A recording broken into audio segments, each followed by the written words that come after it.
भारत की सरजमी पर एक ऐसा अमेरिकी पकड़ा गया है जिसने इराक में जासूसी की, लीबिया में जेल काटी, सीरिया में हथियार उठाए और यूक्रेन में जंग लड़ी। ये शख्स भारत आया था टूरिस्ट बनकर, मगर एनआईए ने इसके असली इरादे भांप लिए। कोलकाता एयरपोर्ट पर जैसे ये उतरा, एजेंसी का शिकंजा कस गया। नाम है मैथ्यू वैन डाइक और एनआईए का दावा है कि ये शख्स भारत के पूर्वोत्तर में तबाही मचाने की साजिश लेकर आया था। एक अमेरिकी नागरिक, भारत विरोधी मिशन और म्यांमार के रास्ते बिछाया गया पूरा जाल। आखिर कौन है ये मैथ्यू वैन डाइक? क्या ये सच में एक आजाद घुमक्कड़ है या किसी बड़ी ताकत का हथियार? आज इसका पर्दाफाश करेंगे। कुछ हफ्ते पहले कोलकाता हवाई अड्डे पर एनआईए ने वैन डाइक समेत 7 विदेशी नागरिकों को हिरासत में लिया। ये सब टूरिस्ट वीजा पर भारत आए थे। टूरिस्ट वीजा, मगर टूरिज्म करने नहीं आए थे। एनआईए का दावा है कि ये लोग गुवाहाटी से मिजोरम गए, वहां से म्यांमार बॉर्डर से सटे प्रतिबंधित इलाकों में बिना परमिट घुसे। मकसद था म्यांमार में सक्रिय विद्रोही गुटों को भारत के पूर्वोत्तर में हमले के लिए तैयार करना। टूरिस्ट नहीं थे, ये पूरी तरीके से ट्रेनर थे। मैथ्यू वैन डाइक की जिंदगी किसी एक्शन फिल्म के स्क्रिप्ट राइटर ने नहीं लिखी, मगर लगती जरूर वैसी है। इराक में तैनात रहा, करीब 20 बार सेना के हाथ पकड़ा गया, एक बार अलकायदा का आतंकी समझकर पिटाई भी हुई। बाहर आया और वापस उसी खेल में लीबिया गया। गद्दाफी के खिलाफ विद्रोहियों के साथ जा मिला। गद्दाफी सरकार ने त्रिपोली की अबू सलीम जेल में बंद किया। जेल में दंगा हुआ, ताले टूटे और वैन डाइक भाग निकला, मगर आरोपी था कि पर्दे के पीछे विद्रोही गुटों को सलाह दे रहा था। असद सरकार ने उसे आतंकी घोषित कर दिया।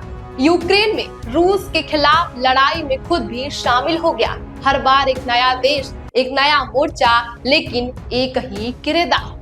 साल 2014 में वैन डाइक ने एक संगठन बनाया, sons of liberty international.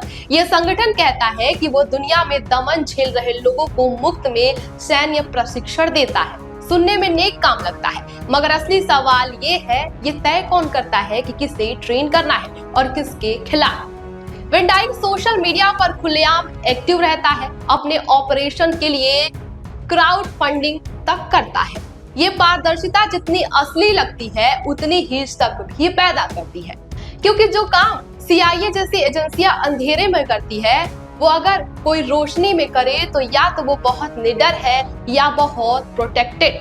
Van Dyke के बारे में आरोप दशकों से लगते हैं कि वो सीआईए का अनौपचारिक एसेट है। कोई ठोस सबूत नहीं है, मगर उसके बचने के रिकॉर्ड को देखें, उसके कनेक्शन को देखें तो सवाल खुद उठता है। उसके जीवन पर बनी documentary film point and shoot को 2014 में ट्राइबेका फिल्म फेस्टिवल में बेस्ट डॉक्यूमेंट्री का पुरस्कार भी मिल चुका है। दुनिया के बड़े अखबारों ने उस पर प्रोफाइल छापी। एक मर्सनरी को हीरो की तरह पेश करने की ताकत वो खुद नहीं आती है।